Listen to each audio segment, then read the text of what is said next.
Beneath the laurel and the evening star, a Roman poet of modest fame is having his final dinner. His story is told in this episode of the history of food, once celebrated in the courts of senators and whispered about in the marble halls of philosophers. He is now alone in his villa draped with ivy and trailing roses. An open colonnade frames the view of the Aventine Hill as the sun dips behind the tiled rooftops, casting long amber fingers through its arches. He sits quietly adjusting the folds of his linen tunic. It's soft with age, dyed the pale gold of ripe wheat. It clings gently to his shoulder as he reclines on a low couch draped in Tyrian purple. He knows this is to be his final dinner. He had known it that morning. An odd peace had settled in his bones, as if the fates had whispered, "Tonight, your lines end." Not with fear, but with a kind of still anticipation, like the hush before a poem's final couplet. From the adjoining room, soft music drifts in. A girl with eyes the color of olives after rain plucks a cithara, drawing out notes that followed the rhythms of an old pastoral song. One the poet had once set to verse 4, a friend lost in battle. The tune curls around his thoughts like ivy over a garden wall.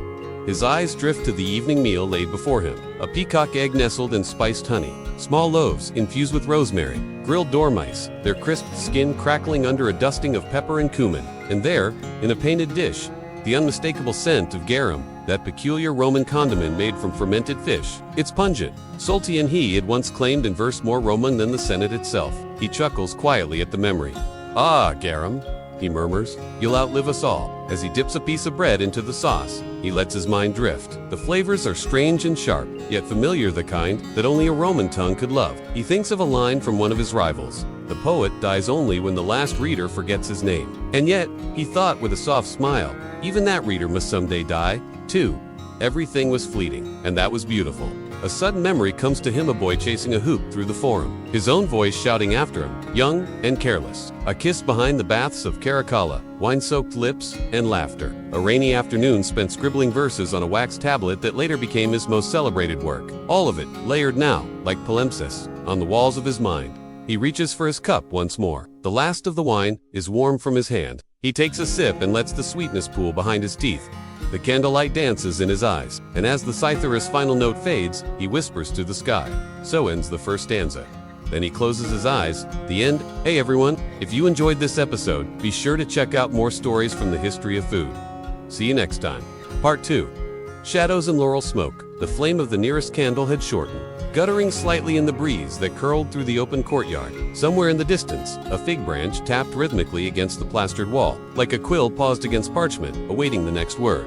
The poet did not sleep. Not yet. He lay reclined. The wine's warmth settled deep in his chest, though not from drink alone. It was a warmth of memory, of nearness to the edge, the kind that made everything feel sharper and softer at once. His fingers trailed along the edge of the low bronze table. Its surface bore the faint scratches of years' more meals, more conversations, more verses spoken aloud to trusted ears than he could now count. How many times had he explained a metaphor over boiled lentils or rewritten a couplet with an olive pit in hand? From the atrium, a wisp of laurel smoke drifted inward, curling like the tail of an unfinished simile. The brazier had been fed earlier with crushed herbs, laurel myrrh, a pinch of saffron, his favorites. The scent reminded him of the games held for poets on Palatine Hill, where laurels crowned those whose words had been deemed worthy. He had once worn such a crown, heavy with symbolism, light as a breeze. He remembered how it pressed into his brow, how the leaves tickled when the wind shifted, how he couldn't decide whether to laugh or bow. With effort, he rose from the couch. Not abruptly, his body no longer allowed that, but with the gentle weight of age and awareness.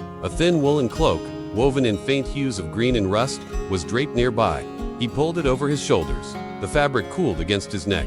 Its folds smelled faintly of pine resin and parchment. He stepped into the peristyle, the open courtyard in the center of the house. The mosaic tiles beneath his feet, pale under the moonlight, felt smooth and worn. Each had been laid decades ago, in a pattern meant to mimic the waves of the Tiber. A single amphora leaned in the corner-old, cracked slyly at the lip, filled now with water for the birds that sometimes visited in the early hours. Looking up, he saw them again, the stars. They seemed nearer now, as if the gods themselves had drawn their curtain back slightly to observe. There was Saturn, low and steady, and Venus, brighter than all, perched just above the edge of the roof tiles. He imagined the goddess herself peering down, amused that a poet should spend his final hours not in excess or spectacle, but in silence and olives and thought. A rustle behind him. Domini, said the voice.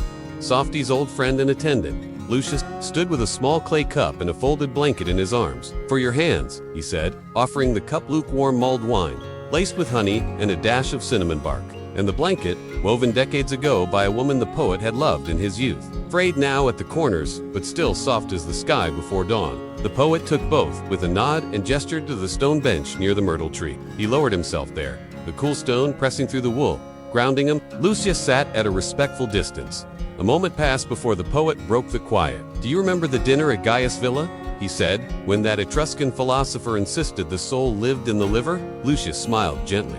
"And you wrote that satirical verse the next morning." The poet chuckled, a warm, low sound. "Yes, all of Rome's wisdom stored in a sausage. The people loved it. The philosopher never spoke to me again." A pause. "I miss being cruel," he said, but he did not mean it. Lucius studied him. "Your cruelty was the kind that taught like bitter herbs in a tonic." The poet's gaze lifted again to the stars. "And yet I wonder," he murmured, "whether it mattered? The clever lines, the careful rhymes, the meter, and the myth." Lucius, older than most servants would have been allowed to remain, answered with no hesitation. "It mattered to the boy who recited your poem on love beside his dying father. It mattered to the girl in the provinces who wrote your lines in the margins of her tablet." The poet turned slowly to meet his eyes. "You speak like a reader." "I was.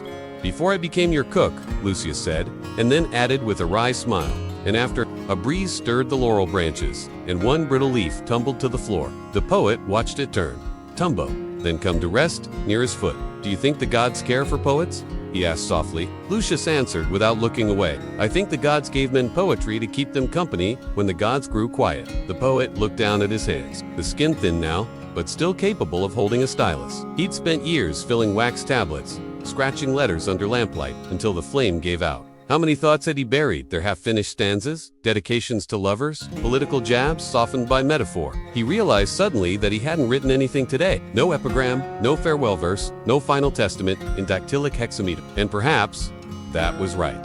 Let silence be the final stanza. He finished the mulled wine and set the empty cup beside the myrtle pot. The heat lingered briefly in his chest, then softened into stillness. He leaned back slightly, head resting against the wall of the courtyard, and closed his eyes. The music had ceased, the girl having gone to sleep, her cithara resting beside her like a pet. Above him, a single star twinkled, then vanished behind a drifting cloud. Part 3.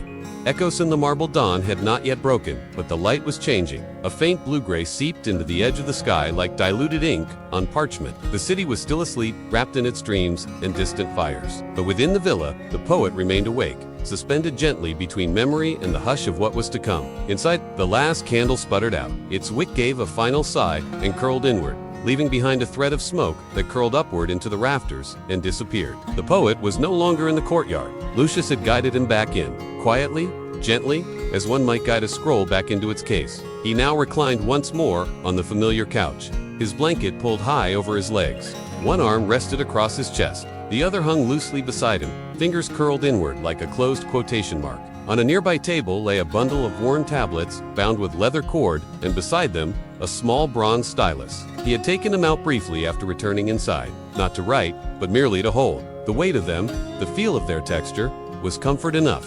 The wax bore the marks of decades, scratches, rubbings, little dents, where thoughts had once been urgent. He'd traced them with his thumb and then set them down, deciding, quietly, that he would add no more. Instead, his mind wandered back through the passages of his life.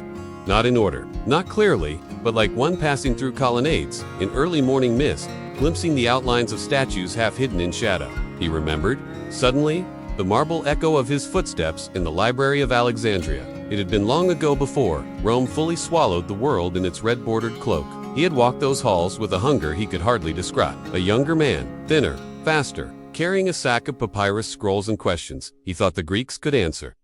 What did he want then?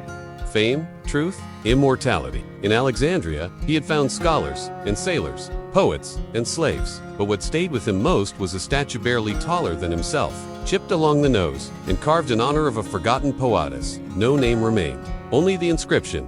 She sang of the sea remembers. The poet had returned to Rome with that line burned into his thoughts. Now, in the hush of his final night, it returned once more. The sea remembers. Outside, a light rustle stirred in the triclinium garden.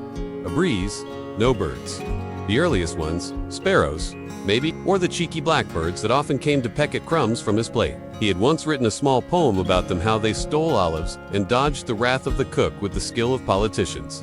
His readers had thought it satire. It was, he supposed, but also truth. The poet shifted slightly, drawing the blanket closer. A faint ache pulsed behind his ribs, not pain. Exactly. But the echo of effort. His body was saying goodbye in soft increments, not with violence, but with a kind of reverent withdrawal. Lucius had left a bowl of water and a folded cloth on the table. Steam still rose faintly from the surface. He could have wiped his face with it, but instead, he merely looked at the reflection, trembling there. The image was dim and uncertain, a brow lined like old leather, a beard that had grown softer with the years, eyes rimmed in shadows, but still bright with curiosity. It was strange to look at one's own face and not feel like a character anymore. Not a myth, not a symbol, just a man. A small chime rang somewhere in the house. A wind catcher in the vestibule, stirred by the shifting air. Its sound was delicate like silver tapping glass. He had bought it years ago in Ostia from a traveling craftsman who swore it could carry prayers upward. The poet had never tested the theory, but the sound always made him pause.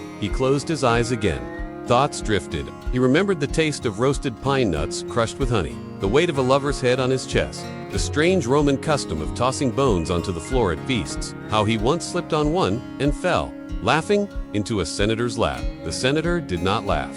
He remembered his mother's voice, faint now, like a melody hummed behind a door. She had sung while grinding grain. He never remembered the words, only the rhythm, and how safe it made him feel. She had called him Lumen her light. The wind changed. With effort, he turned his head toward the high window above the atrium. There, just visible beyond the edge of the wall, the first light of dawn spilled across the rooftops. It was pale, almost silver, and it seemed to catch every fleck of dust in the air, making them shimmer like drifting stars. He took a slow breath. Fame no longer mattered. Even verse no longer mattered. What remained was this. A moment, a breath, a rising sun, he thought, perhaps, that when the end came, it would be like an exclamation.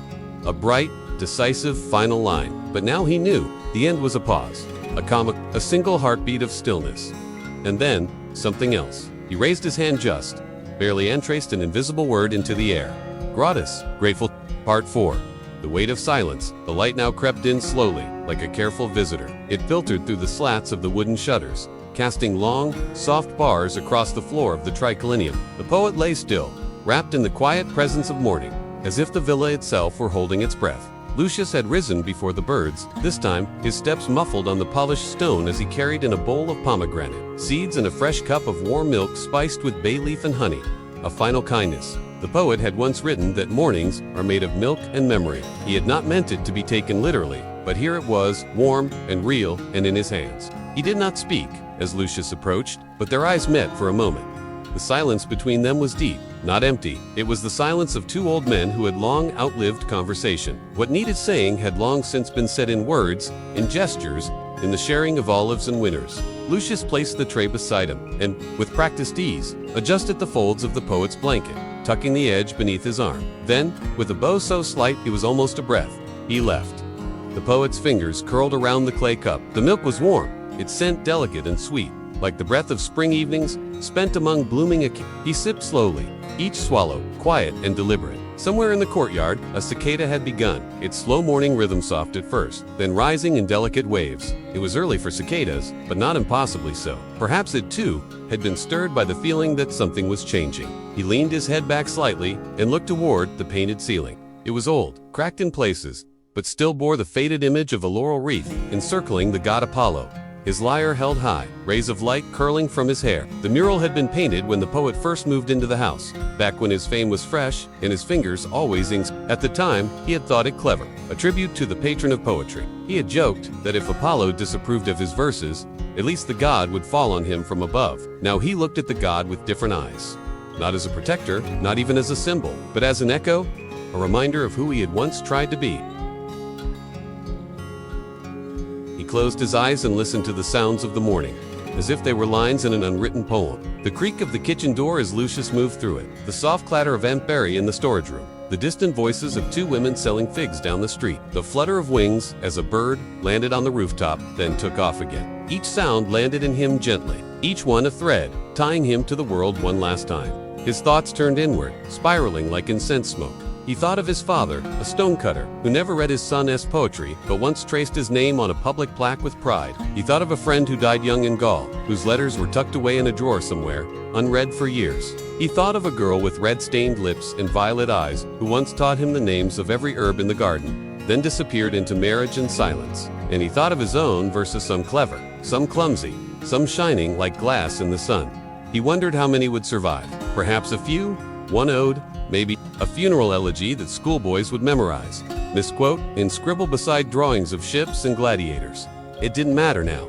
Not really. He had once chased immortality with a stylus in hand, but in the end, he found peace, not in being remembered, but in having lived. In having loved his city, his words, his people, in having tasted figs warm from the sun and wine, older than his laughter. A breeze stirred again, lifting the edge of a papyrus scroll on the nearby table. Its rustle was like a whisper too soft to catch, but familiar. He turned his face toward it. "Is it you, Muse?" he said aloud, barely louder than the breath that carried it. There was no reply, only the wind, the weightless hush of it, brushing over his cheek. He remembered a line he had never written down. "I thought he always meant to finish, to shape, but never could." Now it came back, full and quiet. "A man is a verse. The world hears once, then forgets. But the gods remember." Would they remember? Or had they already turned away, preoccupied with emperors and oracles, leaving poets to tend the fire of beauty alone? It didn't matter. He placed the empty cup beside him. The warmth had settled in his chest again, steady and humming. He let his fingers fall still. Above him, the painted Apollo continued to play his silent lyre, the god's gaze fixed forever on the eastern sky. The poet breathed once more, long and slow, and let his mind drift toward the memory of the Sitha, smell of salt and sun on stone, the cry of gulls, the horizon wide and endless. He would walk there in dreams, barefoot in the surf, no stylus, no scrolls, just the wind and the waves. Part 5. The Garden of Unwritten Lines. The sun had risen fully now, though its light was soft, filtered through the hanging vines that draped along the villa's eastern wall. The garden beyond the triclinium stirred with life, hushed, tentative, like an audience, unsure whether the play had ended or only paused.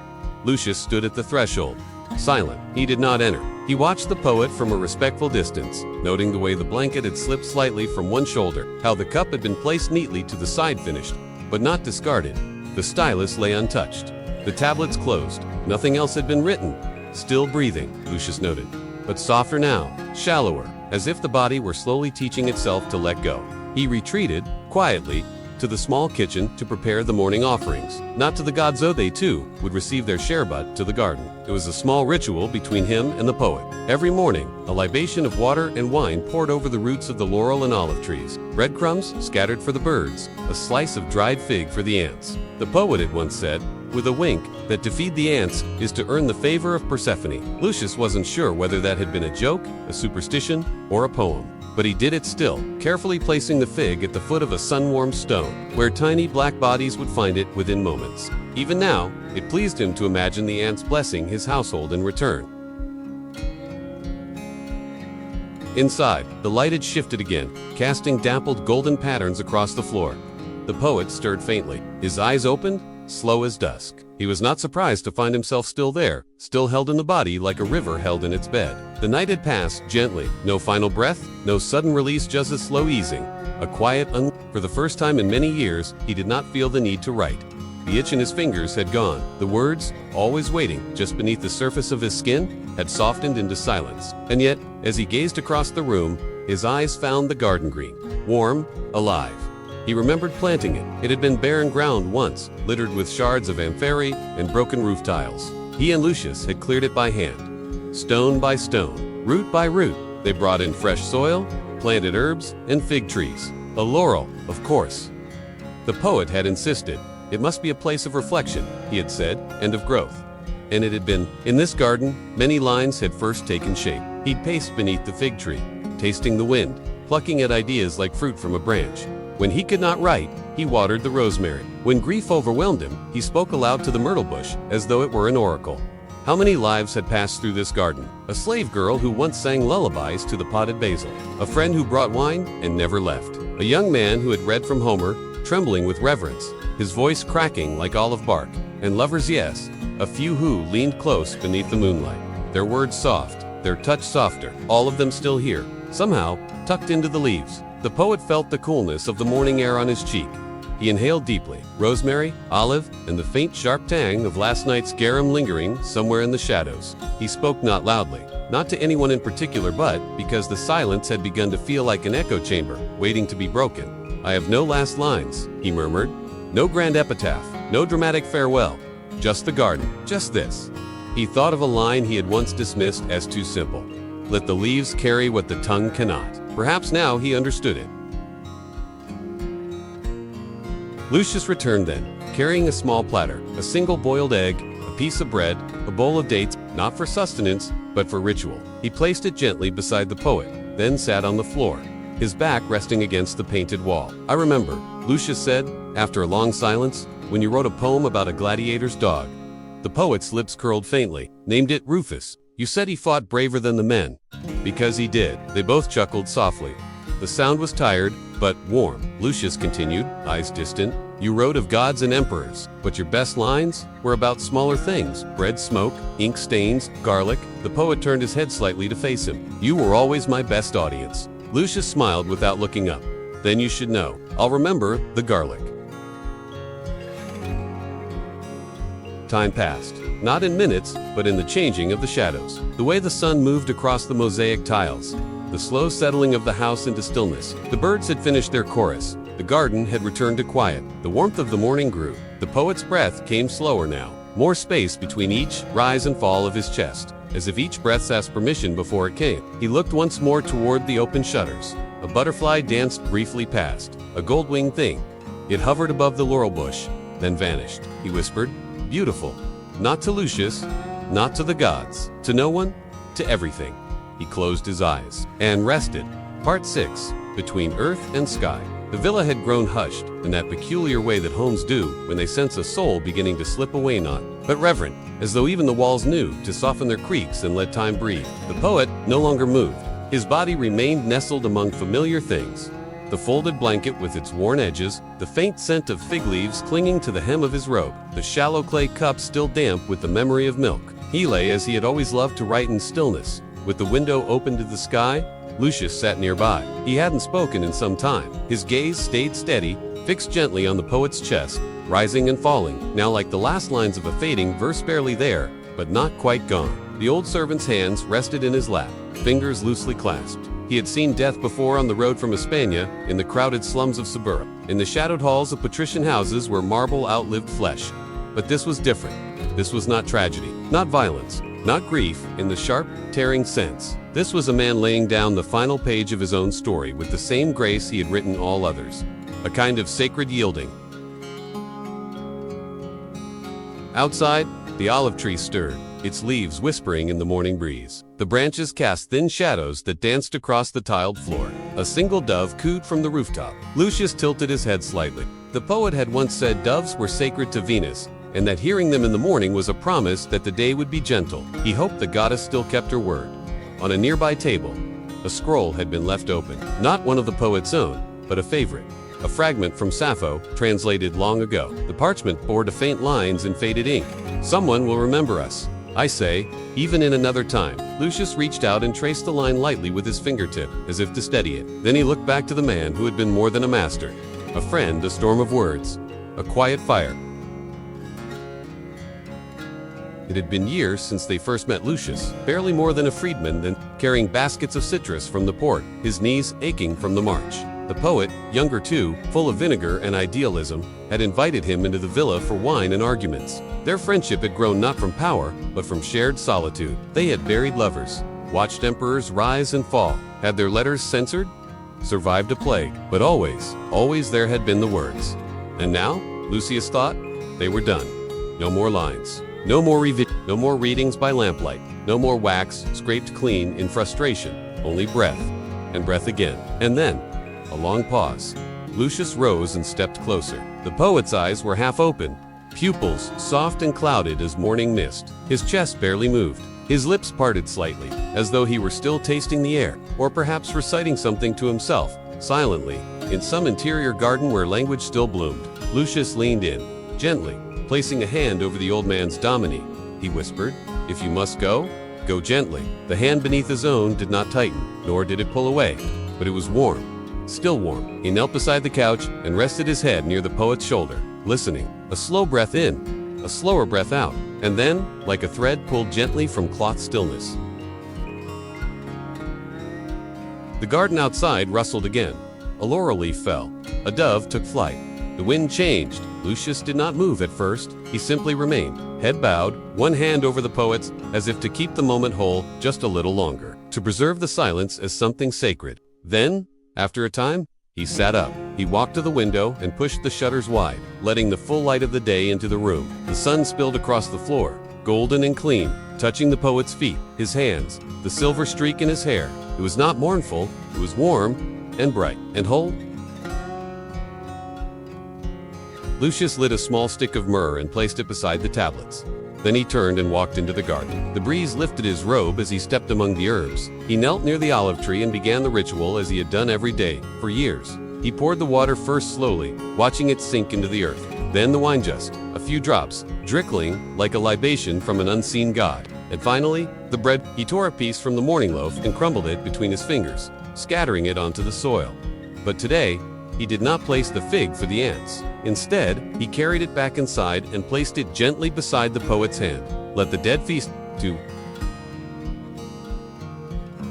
Later, he would call the physician, and the stonemason, and the young boy from down the road who knew how to copy clean letters onto marble. But not yet. For now, he sat beside the body of the man who had given Rome so many verses, and the world so many quiet thoughts. He looked toward the sky. High above, white clouds drifted in slow procession, and in their wake, a single hawk soared wide across the sky, circling once above the rooftops of Rome. Lucius raised his chin slightly and murmured, "You've flown?" Part 7. The last line a day passed. Then too, word of the poet's death moved slowly through the streets of Rome, like a drifting scent of incense soft winding. There were no trumpets, no public readings in the forum, no decree from any official.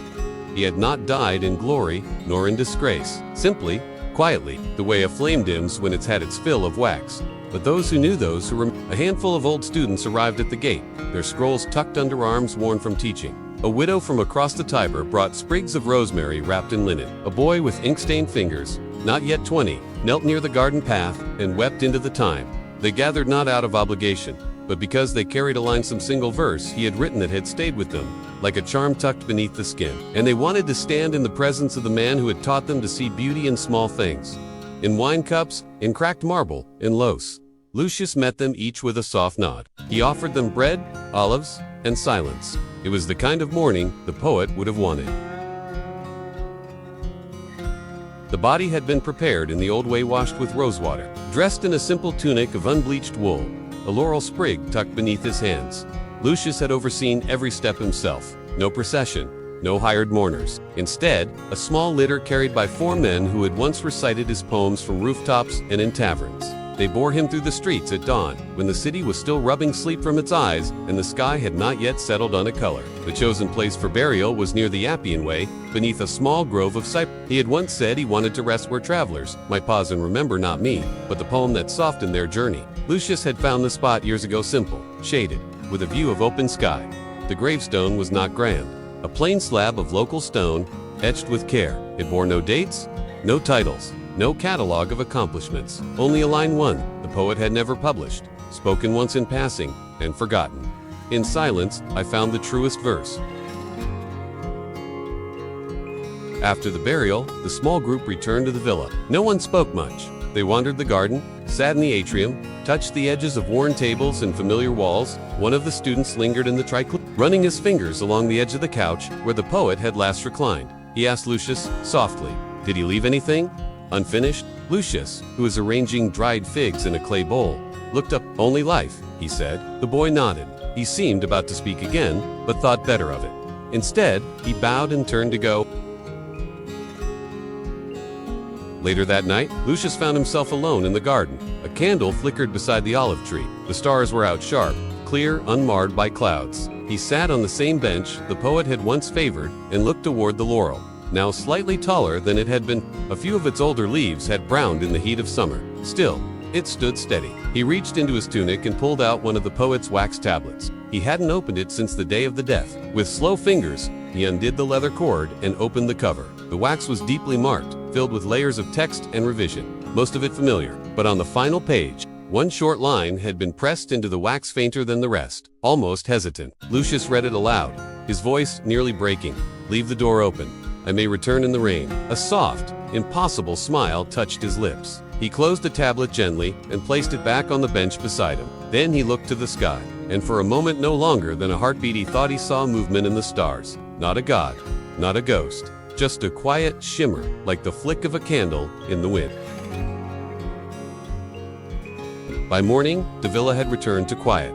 The scrolls remained untouched. The bed unslept in, the stylus rested where it had been left. But the laurel tree stood taller, and each breeze that passed through, it seemed to carry a whisper of figs and ink, of candlelight and cithara music, of a man who had spent his life turning breath into beauty.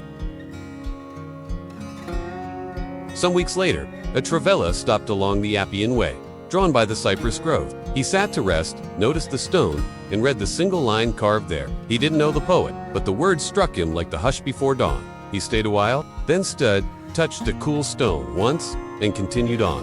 But he repeated the line as he walked. In silence, I found the truest verse, and so it lived again.